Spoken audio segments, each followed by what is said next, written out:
Есть хорошая фраза: у нас нет планеты Б.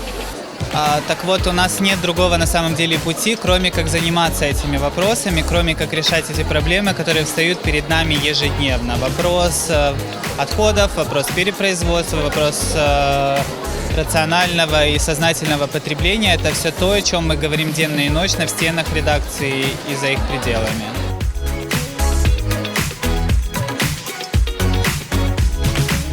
I think it is unnecessary, and I think we really need to start asking about who's making the clothes that we wear day in, day out. And when we just nip in and buy that $29.99 pair of jeans, what's really gone into it? And soon you'll realize, you know, it's not as important. There are far greater things that we need. Good food, nutrition, health, all that. I love fashion, and I will do myself out of a job if I say don't shop. But I do think the money that is being made by the fast fashion chains can now be put into much more positive ways of improving their business model. Thank you.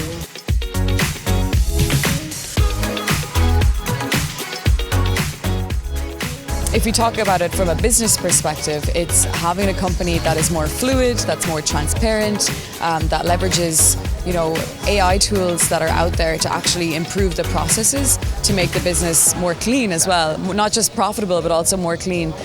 We looked at supply chains and we saw there are so many holes in the vision of a supply chain of a fashion company. The CEO of a fast fashion company doesn't know who made their products, but maybe they also don't know where they came from. If you're using technology, you don't have an excuse for that. You should be able to track all of this. You should have a blockchain for each of your garments, and you should know where things are coming from and be able to identify when there are issues and then solve them.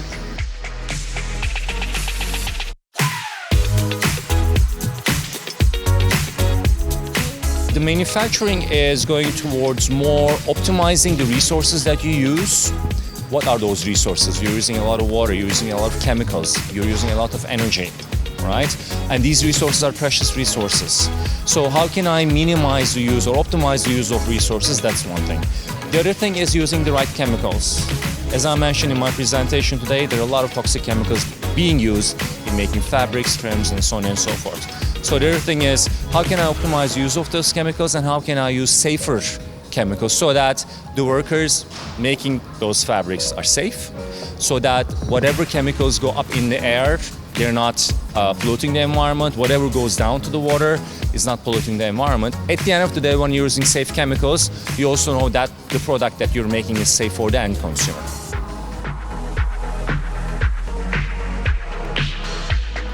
I think the future of influencer is going to be about the people who really have a cause that they believe in and that they're going to use their influence to talk about it and spread a positive message. I'm thinking about the likes of Greta Thunberg, for example. She's really moved an entire generation when it comes to environmental issues. I think it's all about really, knowing what you believe in and spreading that positive message and speak about it with your community, making sure we understand why you do it and how you're doing it. And you know, make the planet a better world.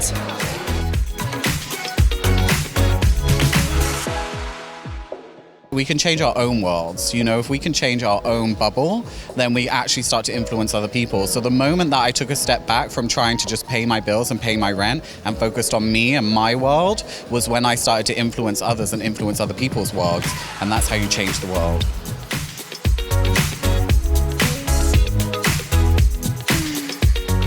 Но мне хочется верить, что у глянца по-прежнему остался авторитет, и глянец по-прежнему позиционирует себя как независимый голос. Поэтому я считаю, что у нас пока есть огромный кредит доверия, и дальше зависит от нас.